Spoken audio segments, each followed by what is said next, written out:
नमस्कार साथियों, कैसे हैं आप सब। आशा है कि आप सब अच्छे होंगे। तो आज की हमारी वीडियो का शीर्षक रहेगा कि घर पर बेली फैट को कम कैसे करें। बेली फैट जो है आजकल की दिनचर्या में एक अहम हिस्सा बन चुका है कि हमारी दिनचर्या ऐसी बिगड़ी हुई है कि हम ना चाहते हुए भी ये बेली फैट को अवॉइड कर ही नहीं पाते। तो जो कहीं जिम नहीं जा सकते या फिर जिनको लगता है कि वो कहीं और मेहनत अलग से नहीं कर सकते, तो उनके लिए ये वीडियो खास रहने वाली है। सो आज जो हम कर रहे हैं बेली फैट के लिए, हम लाए हैं कुछ अभ्यास। तो उन अभ्यास की सहायता से हम घर पर बैठकर भी जो है कुछ टाइम, थोड़ा टाइम हमें देकर अपना जो है बेली फैट हम कम कर सकते हैं। ये वीडियो आपके लिए बड़ी कारीगर रहने वाली है, सो अंत तक बने रहिए। तो चलिए शुरू करते हैं। पहला आसन हम करने जा रहे हैं नौका आसन। नौका आसन करने के लिए आपने सबसे पहले करना है कि एक समतल सतह ढूंढनी है और उस पर मैट बिछाकर साधारणतः लेट जाना है। अब लेटते वक्त हमें ये ध्यान रखना है कि हमारी पीठ के बीच में जो है ये गैप नहीं आना चाहिए। पीठ जो है हमारी जमीन से लगी होनी चाहिए और पैर हमारे बाहर की तरफ जो है खिंचाव करते हुए रहने चाहिए। अब धीरे धीरे अब इस आसन का दूसरा चरण जो आता है वो हम किस प्रकार करते हैं। पैरों को सीधा रखते हुए और अपने स्पाइन को स्ट्रेट रखते हुए हम दोनों एक साथ उठाने का प्रयास करेंगे। ठीक इसी प्रकार जब हम इस स्थिति में आ जाते हैं तो यहाँ पर हमें कम से कम जो है 30 सेकंड का होल्ड करना है।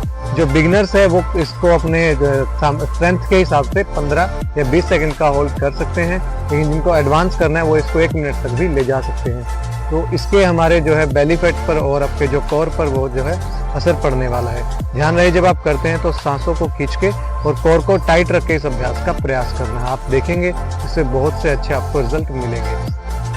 दूसरा हमारा अभ्यास होने वाला है उत्तान पादासना का। इस अभ्यास को करने के लिए हमें पहले वाले आसन की तरह जमीन पर लेटना है और ध्यान रहे इसमें हमारी जो हथेलियां हैं वो जमीन को टच करें, पैर हमारे बाहर की तरफ खिंचाव रखें और धीरे धीरे जो है हमें इसमें जब अपना कोर टाइट रखते हुए अपने पैरों को उठाना है।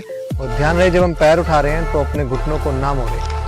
और पैरों का हमने वैसे तो डिग्री जो हमारा रहता है इसमें एंगल वो 30 to 35 डिग्री का रहता है, परंतु जब इसमें हम थोड़ा सा चेंज ये कर रहे हैं, जब आप इसको उठा रहे हो तो ध्यान रहे आपका दृष्टि से आपके फोकस जो है आपका अंगूठों पर रहना चाहिए। ठीक है, इस अभ्यास को आप यहाँ पर 30 सेकंड के लिए होल्ड कर सकते हैं, लेकिन जो बिगिनर्स है फर्स्ट टाइम जो कर रहे हैं उनका वही जो पहले वाला हमारा जो चल रहा है रेपिटेशन 15 से 20 सेकंड का, उस धीरे धीरे अपने हिसाब से जो अपने स्ट्रेंथ के अकॉर्डिंग आप बढ़ा सकते हैं। तीसरा अभ्यास हमारा रहने वाला है विपरीत नौकासन। इस आसन को करने के लिए हमें पेट के बल जमीन पर लेट जाना है और अपने नीज को सीधा रखते हुए, पैरों को बाहर की तरफ खींचते हुए, हाथों को आगे की तरफ खोलते हुए हमें उठने का प्रयास करना है। जब हम इस स्थिति में आ जाते हैं तो यहाँ हमने जो है जो कोर को टाइट रखना है और इस स्थिति में आने के बाद हमें कम से कम 30 सेकंड का होल्ड रखना है और बिगिनर्स इसको वही 15 से 20 सेकंड का जो है होल्ड कर सकते हैं। चौथा हमारा अभ्यास रहने वाला है चतुरंग दंड आसन। उसके लिए हमें जो है नॉर्मल पुशअप की स्थिति में आना है और वहां से हमें दंड की तरफ बढ़ना है। अब इसको करने के लिए हमारी बॉडी का अलाइनमेंट सीधा रहना चाहिए और यहाँ पे जो ये सीधी स्पाइन को स्ट्रेट रखते हुए हमें यहाँ पर होल्ड करना है। यहाँ पर भी हमने वही 30 सेकंड का होल्ड रखना है। बिगिनर्स के लिए 15 से 20 सेकंड का जो हमने होल्ड रखना है और रेपिटेशन को जो है 2 से 3 बार करना है। इस प्रकार हमारा ये समाप्त होता है चतुरंग दंड आसन। अंतिम अभ्यास हमारा रहने वाला है प्लैंक पोज। प्लैंक पोज को करने के लिए हमें जो है सबसे पहले पुशअप की स्थिति में आना है। जब हम पुशअप की स्थिति में आ रहे हैं तो हमें ध्यान रखना है कि हमारे जो बाजू हैं वो कंधों के बिल्कुल विपरीत होने चाहिए और जो शोल्डर से ऊपर की तरफ आना चाहिए और बॉडी अलाइनमेंट हमारा एकदम स्ट्रेट रहना चाहिए। यहीं पे हमने आके कोर टाइट रखते हुए ब्रीथ को होल्ड करते हुए यहाँ पे होल्ड करना है। 30 सेकंड का यहाँ हम मैक्सिमम होल्ड करेंगे। बाकी जो है जो बिगिनर्स हैं उनके लिए ये यहाँ पर 15 to 20 सेकंड्स का वही रेपिटेशन चलेगा। अपनी क्षमता के अनुसार हम चेंज करें। अब यहीं से हमने जो है दूसरे पोस्चर की तरफ जाना है।